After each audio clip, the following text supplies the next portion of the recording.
A palavra do Senhor em Mateus 6, versículo 24 diz assim: ninguém pode servir a dois senhores, porque ou irá odiar um e amar o outro, ou irá se dedicar a um e desprezar o outro. Vocês não podem servir a Deus e às riquezas. Por isso digo a vocês, não se preocupem com a vida, quanto ao que irão comer ou beber, nem com o corpo, quanto ao que irão vestir. Não é a vida mais do que o alimento, e não é o corpo mais do que as roupas? Observem as aves do céu, que não semeiam e nem colhem, nem ajuntam em celeiros. No entanto, o Pai de vocês que está no céu as sustenta. Será que vocês não valem muito mais do que as aves? Quem de vocês, por mais que se preocupe, pode acrescentar um côvado ao curso da sua vida? Paramos a nossa leitura por aqui. O Senhor Jesus está no seu discurso e o Senhor Jesus começa dizendo: olha, nós não podemos ter dois senhores.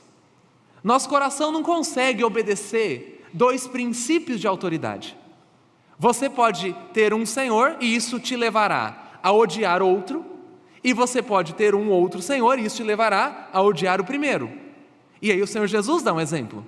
Você não pode amar a Deus e amar as riquezas, servir as riquezas na mesma medida, na mesma relação. Não podemos ter dois senhores. E quando o Senhor Jesus fala sobre riqueza, Ele está dando um exemplo de um possível senhor. Mas nós não podemos amar a Deus e amar as necessidades da vida. Nós não podemos amar a Deus e amar o senhorio do sexo, amar a Deus e o senhorio da família na mesma proporção.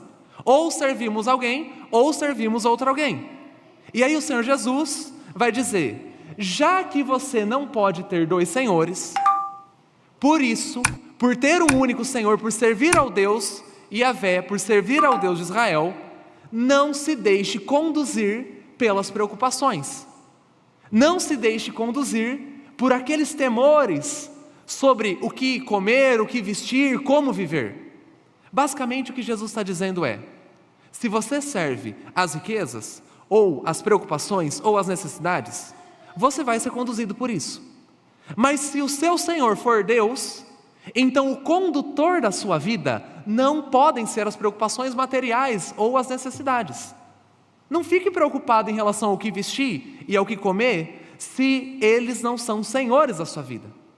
Se o seu Senhor é o Deus de Israel, a condução do seu coração, o que te direciona, o que te motiva, o que vai orientar as suas ações, não podem ser as preocupações materiais. Olha aqui o Senhor Jesus falando com a gente sobre esse tipo de cuidado em relação a quem é o Senhor do nosso coração. E é um fato constatado: quando o nosso coração se deixa conduzir pelas riquezas ou pelas preocupações, como se riquezas e preocupações fossem senhores da nossa alma, a gente não dorme em paz. Irmãos, quando a gente descansa a nossa segurança na quantidade de grana que a gente tem, de fortuna, quando a gente cria uma cama em cima das moedinhas que a gente ajunta, chega uma hora que o nosso coração fica turbulento.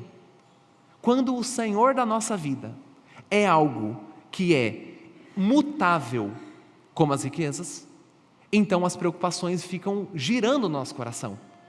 Mas se o Senhor da nossa vida for o Deus de Israel, o Pai de Jesus, não são essas preocupações que vão nos nortear e que vão nos conduzir. E aí o Senhor Jesus vai trazer como exemplo as aves do céu. E Ele traz um dado muito, muito interessante: nenhuma ave do céu trabalha. As aves do céu não têm carteira assinada, as aves do céu não têm que fazer mestrado ou pós-doutorado, as aves do céu simplesmente existem. E elas nem têm consciência que elas existem. Os pássaros que estão aí voando, e a gente nem sabe quantos são, esses passarinhos, eles não ficam preocupados, e eles nem sabem trabalhar. Porém, Deus cuida da ave do céu. Deus pega cada passarinho que nasce, e Deus é o mantenedor da vida deles. Olha o Senhor Jesus apontando para um elemento da criação para mostrar a providência de Deus. Olha todo o planeta. Você regou cada grama? Não. Você fez com que cada árvore tivesse a irrigação adequada? Não. Foi você que comprou ração para cada passarinho? Não. Quem fez isso? Deus. Se Deus cuida do passarinho, que não é a sua imagem e semelhança, o Senhor Jesus vai completar a pergunta: será que Ele não vai cuidar de vocês, que valem mais do que o pássaro? Olha que bonito que Jesus está dizendo. Mas agora olha como Ele vai ser radical e bastante audacioso. O Senhor Jesus vai perguntar se o nosso esforço para mudar a realidade tem efeito. Jesus vai perguntar: sua preocupação vai adicionar 1 côvado, 1 milímetro no curso da sua vida? E aí a pergunta de Jesus vem, e a resposta que a gente não quer dar, mas que é assim impossível negar, é um sonoro não. A gente pode correr tudo que a gente puder, mas o dia que Deus definiu a nossa morte é o dia da morte. Acabou. Você pode comprar todos os produtos possíveis e todos os remédios possíveis, mas se aquele for o seu momento, todo o seu dinheiro foi parar lá na Drogazil. Acabou. Você não vai conseguir vencer a vontade soberana de Deus, por mais preocupado que você esteja. E aqui, de novo, Jesus não está falando que você não tem que trabalhar para ter vida ou coisas assim, mas que essas coisas não devem ser as condutoras do coração. O Senhor do nosso coração não tem que ser essas preocupações. Primeiro, porque Deus é o sustentador da vida. Segundo, por mais preocupados que a gente fique, a gente não consegue adicionar 1 milímetro na nossa história que Deus escreveu. Isso é muito violento de falar no nosso mundo, porque o nosso mundo vive brigando com o fato de que nós não conseguimos mudar a realidade imutável do Senhor. A gente compra um monte de coisa e investe uma grana, muito dinheiro, em tratamentos gigantescos, na esperança de que a gente consiga adicionar 1 côvado ao tempo que Deus definiu para a gente. E isso gera no nosso coração o quê? Ansiedade. Aliás, um pequeno detalhe: a palavra ansiedade em latim tem um sentido bastante interessante. Ansioso em latim significa apertado ou estrangulado, comprimido. A ansiedade comprime o coração. E o Senhor Jesus não quer isso. Por isso Ele vai falar: olha as aves do céu e olha o seu esforço. Conseguiu mais 1 minuto de vida? Não conseguiu. Então não é a preocupação que tem que ser o Senhor do seu coração. E aí Jesus segue. Veja o versículo 28, nós vamos até o 32. E por que vocês se preocupam com o que vão vestir? Observem como crescem os lírios do campo. Eles não trabalham e nem fiam. Eu, porém, afirmo a vocês que nem Salomão, em toda a sua glória, se vestiu como qualquer deles. Ora, se Deus veste assim a erva do campo, que hoje existe e amanhã é lançada no forno, não fará muito mais por vocês, homens de pequena fé? Portanto, não se preocupem dizendo: o que comeremos, o que beberemos, com que nos vestiremos? Porque os gentios é que procuram todas essas coisas. O Pai de vocês, que está no céu, sabe que vocês precisam de todas elas. Aí a gente vai depois para a nossa última sessão do texto. Jesus falou do pássaro e agora Jesus fala do lírio, a flor do campo. E o que Jesus vai dizer sobre a flor do campo? Basicamente a mesma coisa, mas com algumas variações. A flor do campo, ela não tem trabalho, ela não faz curso técnico, não fez Senai. Mas a flor do campo é vestida por Deus de uma beleza que mesmo Salomão, em toda a grandeza que ele tem, não chega aos pés da flor do campo. A flor do campo é revestida por Deus. Todo dia, quando um lírio nasce, Deus coroa o lírio com uma beleza que o rei de Israel, Salomão, não conseguiu atingir. E isso coloca a gente em 2 cenários. Primeiro cenário: se Deus cuida da flor do campo, igual cuida do passarinho, então Ele vai cuidar da gente. Se Deus cuida daquele lírio que amanhã vai ser pisado por alguém, por um pré-adolescente, se Deus cuida daquele lírio, não vai cuidar de mim? Eu que fui feito de modo assombroso, maravilhoso no ventre da minha mãe. Eu que fui tecido por Deus, quando estava ali, ainda informe, os olhos dele me viram. Estamos citando um salmo. E aí eu fui feito a imagem e semelhança de Deus, o Deus que cuida do lírio, não vai cuidar de mim? Esse é um primeiro cenário onde Jesus nos coloca. Ele pega o lírio e ele transforma o lírio em um grande outdoor do cuidado providencial de Deus. Se Deus cuida do lírio, que amanhã vai ser queimado e pisado, você acha que não vai cuidar de você? Ao mesmo tempo, se o lírio que não trabalha tem a beleza que Salomão nunca alcançou, você realmente acha que o seu esforço vai superar a providência do Senhor? Não vai. O lírio é lindo porque ele é pura providência de Deus. É o Senhor que faz ele nascer. É o Senhor que faz ele ficar tão bonito. A providência de Deus faz com que o lírio simples do campo supere todo o esforço do rei Salomão em se vestir bem. Então o que o Senhor Jesus está dizendo para a gente é que a providência do Senhor dá de 10-0 em qualquer recurso que a gente possa ter. A providência de Deus faz o lírio mais belo do que o rei. Mas o Senhor Jesus, nessa sessão que nós lemos, ele vai fazer a pergunta: será que Deus não cuidará do lírio? E ele vai colocar um complemento que ele não tinha colocado antes quando ele falou das aves. O Senhor Jesus vai falar: será que Deus não cuidará de vocês, homens de pequena fé? E ali Jesus faz um diagnóstico, e a gente nem pediu para ele o diagnóstico, mas ele deu para a gente. Da onde vem toda a nossa insegurança, ansiedade, nossa agitação? Vem dessa frasezinha: nós somos homens de pequena fé. A gente não tem tanta confiança assim em Deus como a gente imagina.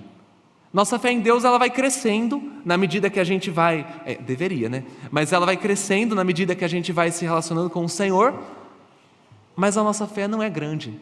E exatamente por não ser grande, a nossa fé duvida do cuidado providencial de Deus. Qual é a raiz das nossas inseguranças? É a pequena fé que nós temos no Deus de Israel, no Pai de Jesus. E aí a gente pode colocar vários campos da nossa vida em xeque. A gente lê algo sobre o mercado financeiro, e aí a gente lê que o mercado está revoltado, ou que o mercado não reagiu bem a uma das falas de um político, e a gente já corre ver se os nossos investimentos estão corretos, porque a gente está com muito medo, e a gente está desesperado, e o sono começa a ir embora, porque a gente tem muita fé no mercado, mas não tanta fé em Deus, e aí a gente fica inseguro. Nós lemos, por exemplo, notícias sobre trocas de políticos e coisas assim, e o nosso sono começa a ficar um pouquinho mais curto, porque a gente tem muita fé na política, mas pouca fé no Deus de Israel. Por sermos homens de pequena fé no Deus imutável, e por termos muita fé depositada nas coisas mutáveis, o nosso coração oscila igual a bolsa de valores, porque a nossa fé é curta naquilo que deveria ser sólido, firmado e rocha. Então olha Jesus nos dando um diagnóstico. A gente tem muita crise mesmo, porque tem campos de Deus que a gente não conheceu ainda. E não é só eu e você aqui, Bauru 2024, que a gente tem isso. A Bíblia inteira relata pessoas que tiveram crises de fé e que por isso entraram em profunda aflição. E para mim o melhor exemplo de um homem que teve crise de fé na Bíblia é alguém que andou de um jeito que eu nunca andei. O apóstolo Pedro. Quando Pedro está em cima das águas, é interessante a trajetória de Pedro. Os irmãos conhecem a história, seja da Bíblia, seja do The Chosen, mas a história é: Pedro sai do barco e começa uma caminhada num terreno que ele nunca tinha andado daquele jeito. Ele está andando sobre a água. E ele dá alguns passos. Irmãos, não era para ele estar com o coração cheio de confiança em Jesus? Eu nunca andei na água. Pedro também não tinha. E agora ele andou alguns passos sobre o mar, sem barco, sem boia. Pedro conseguiu. Mas de repente Pedro perde a visão de Jesus e começa a olhar a onda. E a onda realmente é assustadora. O vento realmente é forte. Como Pedro é um homem de pequena fé, e Jesus usa essa expressão para falar sobre Pedro. Como Pedro é um homem de pequena fé, mesmo que ele já tivesse andado várias vezes, dado alguns passos de um jeito que ele nunca tinha caminhado, o coração dele tumultua e aí ele afunda. Jesus corre rapidamente puxá-lo da água E aí Pedro e os discípulos começam a louvar o Senhor. Pedro teve uma crise de fé, porque era igual eu e você. E o interesse de Jesus não é que a nossa fé seja pequena, mas Ele quer ampliar. A questão é, eu e você, segundo o que o Senhor Jesus Cristo está dizendo para a gente, eu e você temos grandes crises, porque a gente tem essa natureza, homens de pequena fé. E aos homens de pequena fé, o Senhor Jesus faz uma apresentação. O Senhor Jesus vai dizer, homens de pequena fé, não fiquem perguntando, direcionando a vida com essas motivações, o que eu vou comer, o que eu vou vestir, o que eu vou fazer, onde eu vou colocar meu dinheiro.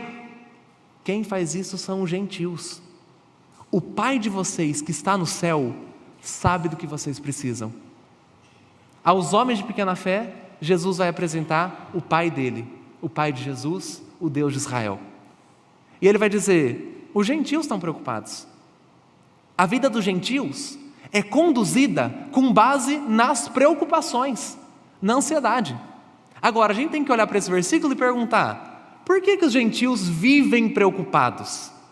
Os gentios vivem preocupados por uma razão.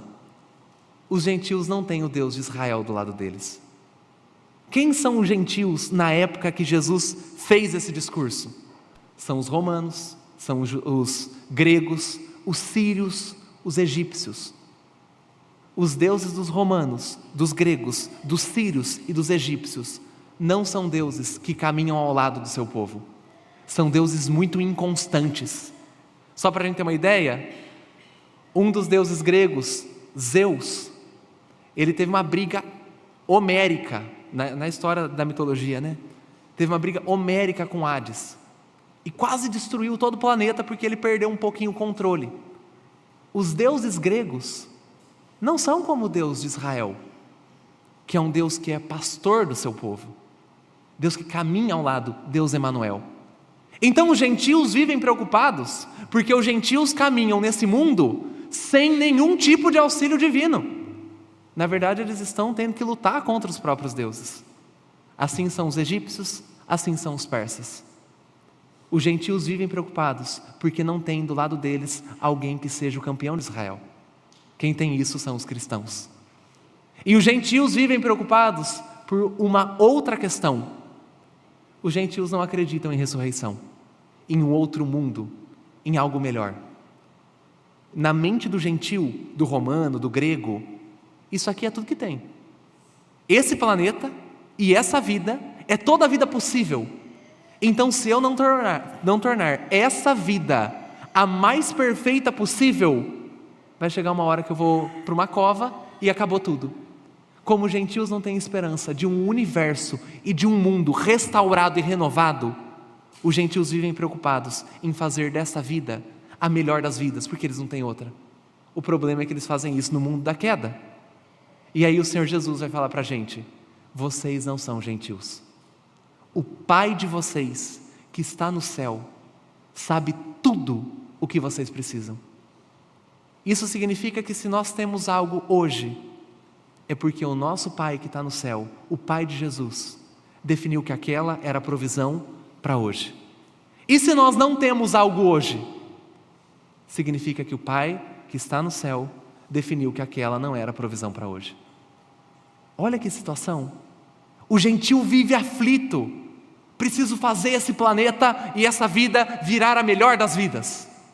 Mas o cristão vive muito contente, porque o Pai que está no céu sabe tudo o que eu preciso. E quem está falando isso para a gente, irmãos, é alguém que tem conhecimento de causa, o Senhor Jesus. O Senhor Jesus desce do céu, vem à terra, e a primeira coisa que o Senhor Jesus faz é se encarnar e aparecer como bebê, completamente frágil. Quem cuidou do bebê Jesus, indefeso, na manjedoura? Foi o Pai dele, o Deus de Israel. Aí o Senhor Jesus cresce. E quem que garante que a infância de Jesus seja bem conduzida? Foi o Pai dele, o Deus de Israel. E aí o Senhor Jesus começa um ministério itinerante, sem recurso contínuo. Quem garante que Jesus tem o recurso necessário? O Pai dele, o Deus de Israel. E aí o Senhor Jesus caminha até a cruz e a morte. Quem garante que o Senhor Jesus vencerá? foi o pai dele, Deus de Israel. O Senhor Jesus não está falando como um coaching que não vivenciou aquela realidade. O Senhor Jesus está dizendo: olha, todo o meu tempo de peregrinação nessa terra foi feito com base na confiança de que o meu Pai sabe o que eu preciso. E aí nós vamos à última seção do texto, versículo 33 e 34. Versículo 33, o Senhor Jesus vai continuar e vai dizer: mas busquem em primeiro lugar o reino de Deus e a sua justiça, e todas essas coisas lhes serão acrescentadas. Portanto, não se preocupem com o dia de amanhã, pois o amanhã trará os seus cuidados. Basta ao seu dia seu próprio mal. Veja só o que Jesus está dizendo. Se o gentio vive a vida norteado pelas preocupações de fazer a coisa acontecer e com a responsabilidade do mundo nas suas costas, Jesus vai dizer: não é assim que você, cristão, vive. Você vive com outro tipo de senhorio conduzindo o seu coração. O que tem que conduzir o seu coração e nortear as suas ações não são as preocupações, é o reino de Deus e a sua justiça.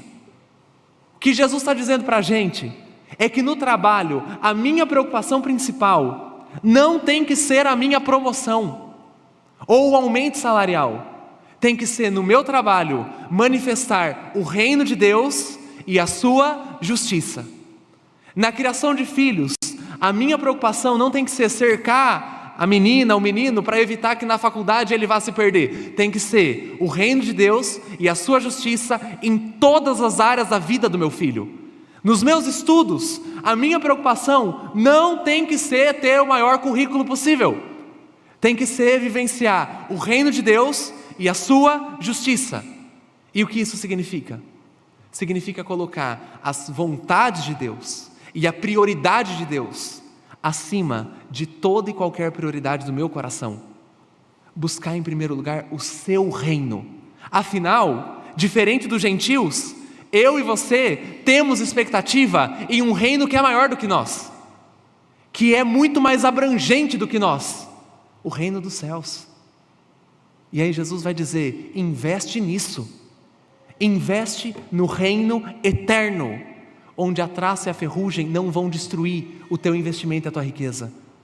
Basta cada dia o seu próprio mal, mas engaje o seu coração não em servir as preocupações. Lembra que Jesus está falando tudo isso dentro do campo do senhorio do coração? Não é o senhorio das preocupações que tem que nortear a nossa história. É o senhorio do reino de Deus e da sua justiça. E é Jesus falando. Ele buscou em primeiro lugar o reino, e Jesus foi cuidado em todos os aspectos possíveis. Os discípulos buscaram o reino e foram cuidados em todos os aspectos possíveis. E quando a morte chegou para cada um deles, era Deus que estava cuidando de todos os aspectos possíveis. Então, aos ansiosos, aos aflitos e aos preocupados, o Senhor Jesus faz esse discurso. E a partir disso, eu tenho 3 brevíssimas aplicações, irmãos, muito curtas mesmo, para a gente não ficar ansioso. Mas primeiro, irmão, o que a gente consegue constatar do Senhor Jesus?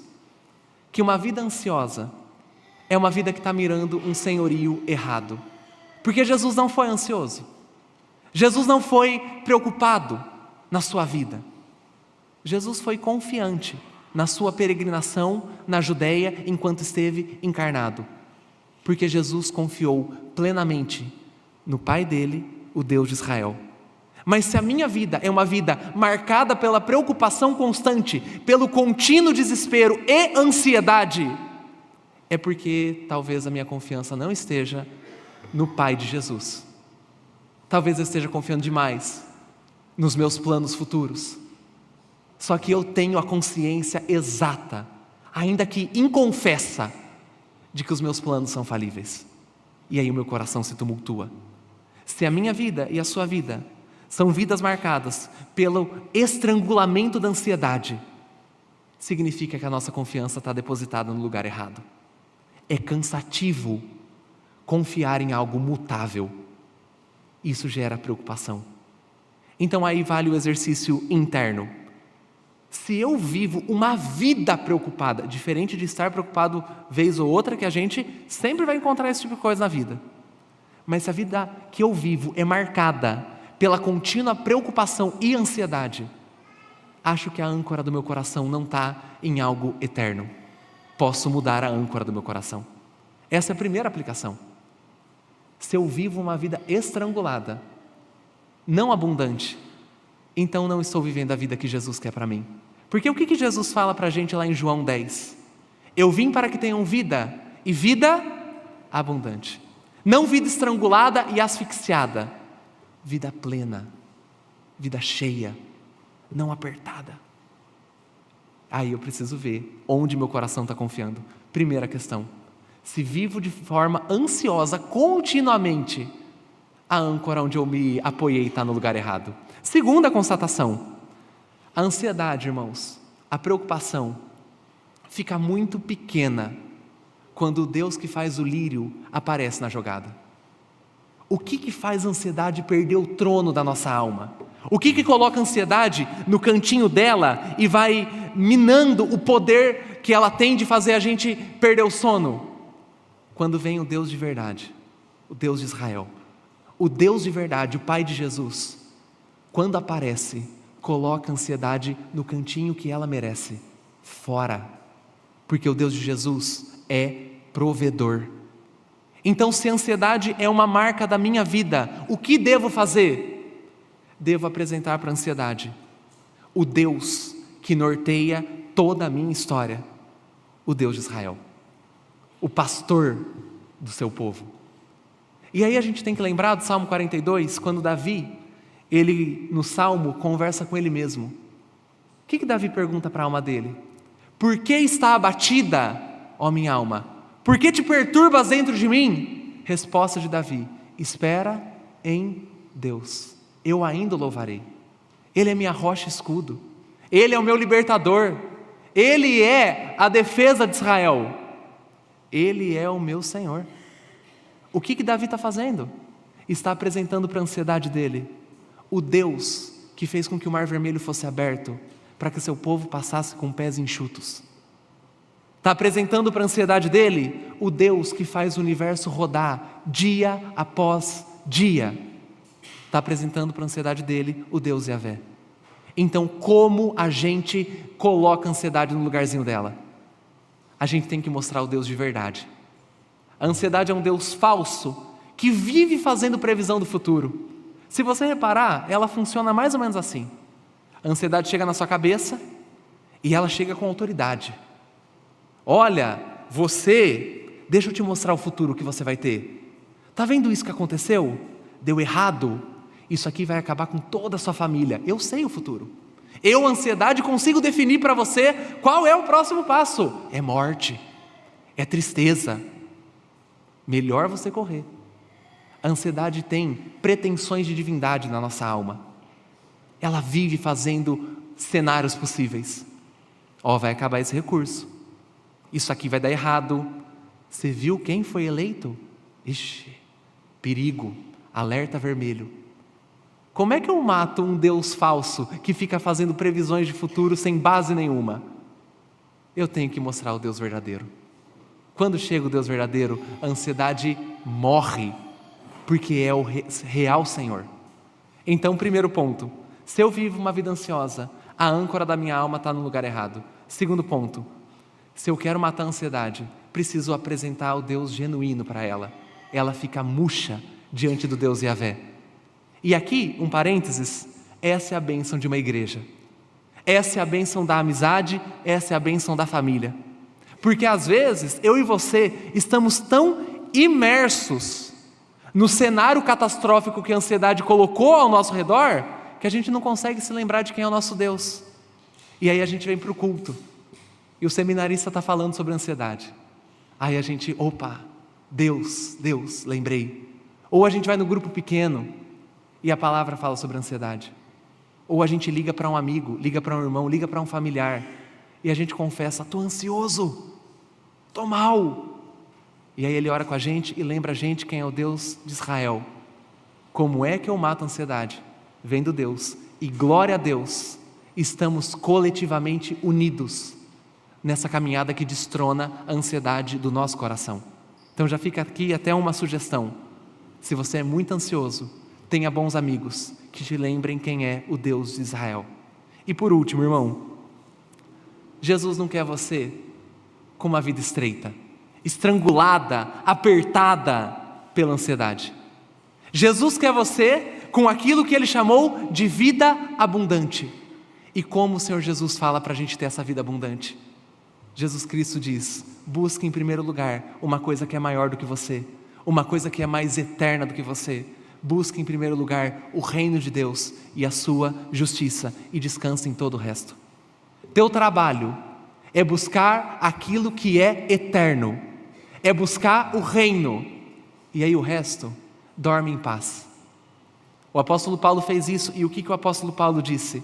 Sei ter muito, sei ter pouco. Sei estar preso, sei estar livre. Sei estar saudável, sei estar doente. Tudo posso no Deus que me fortalece. O que a gente tem que fazer, segundo o Senhor Jesus? Buscar o reino. O que isso significa, irmão? Você está aí com a sua preocupação, eu estou com a minha. Tem tanta gente que Deus quer usar a nossa vida para converter. Então, entre ficar preso no quarto, desesperado com medo, a gente se engaja em missão, seja orando, seja pregando. Tem tanta pessoa que Deus quer ajudar, usando a nossa mão, usando o nosso pé. Quão formosos são os pés daqueles que levam boas novas. Então, entre ficar oprimido por toda ansiedade, eu buscarei o reino. Tem gente em presídio que Deus quer converter, tem gente em bar que Deus quer resgatar, tem gente em biqueira que Deus quer encontrar, e Deus quer nos usar. Deus quer pegar a primeira IPI de Bauru e falar o seguinte: primeira IPI, não quero uma vida estreita, estrangulada para o seu coração, quero te envolver na missão do reino, porque isso é abundante, isso é abrangente, isso faz a ansiedade perder o controle da tua alma, porque você engaja o seu coração em um movimento que tem cheiro de eternidade. É isso que Deus quer para a gente. Deus quer que a gente gaste tempo orando por aqueles países onde o evangelho não é permitido, para que o reino se expanda. Deus quer que a gente gaste nosso tempo de oração, não só pelos nossos problemas pequenos e pessoais. Deus quer que a gente gaste nosso tempo de oração pelo nosso chefe, nossos amigos, nossos inimigos. Deus quer que a gente busque o reino, que a gente se envolva em aquilo que tem cheiro de eternidade, porque basta cada dia o seu próprio mal.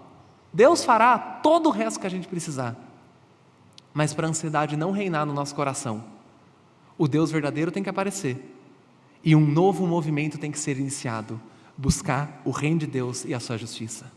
E para a gente concluir, como todo mundo sofre de ansiedade, irmãos, tem uma história de um missionário. Ele foi lá para a África, e ele foi recebido por um outro missionário que tinha 30 anos de campo missionário. E depois de 2 semanas na África, aquele missionário iniciante ficou desesperado.